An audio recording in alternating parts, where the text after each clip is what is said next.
think there's a trap of you can be inside your own head and really spiral, but you have to have some release, and that conversations are that release. To me, it seems to be helpful. I don't know, Clive, you got any comment on that?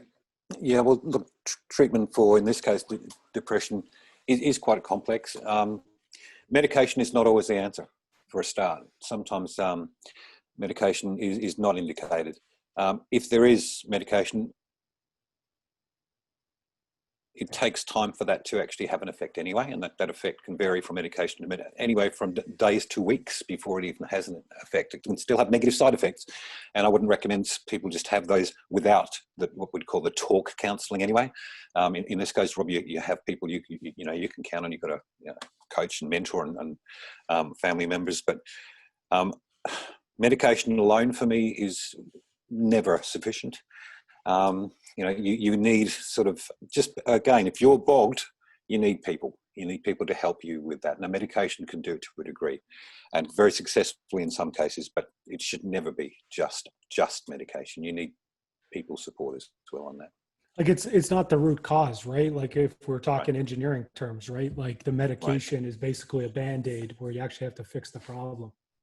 Well, yeah, and again, this is where depression can be quite complex, and we often talk about it like it's one thing. It's really not. There are multiple types of depression. We used to, in the old language, call it endogenous depression, exogenous depression. Endogenous being it's me and my thoughts, it's internal. Exogenous being from outside, external events make me depressed, like the loss of a loved one and so forth. And depending which type of depression is, often indicates this or this or this. Look, at the end of the day, you just need really good help to decide where we fall on that. And again, we often make the mistake of looking at these as disorders somehow. They're not. They're just what I'd call adaptations. This is what's going on for me based on this, and this, and the way that I think. And the more we can actually view it as, hey, my system, my brain and my body are adapting to these various things going on.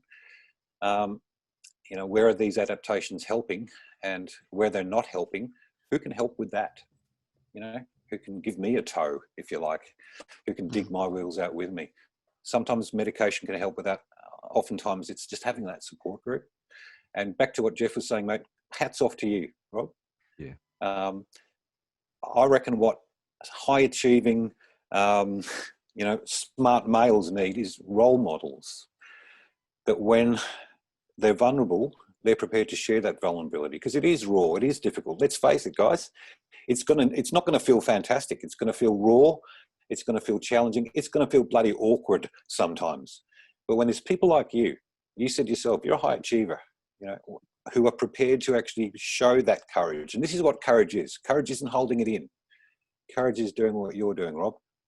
You're being a role model. And the more of you we have doing that, the more, we can assist our peer males to actually just let the light in. That's my dog, excuse me. The more people that get that message, we can start changing this silence. It's silence that's the killer.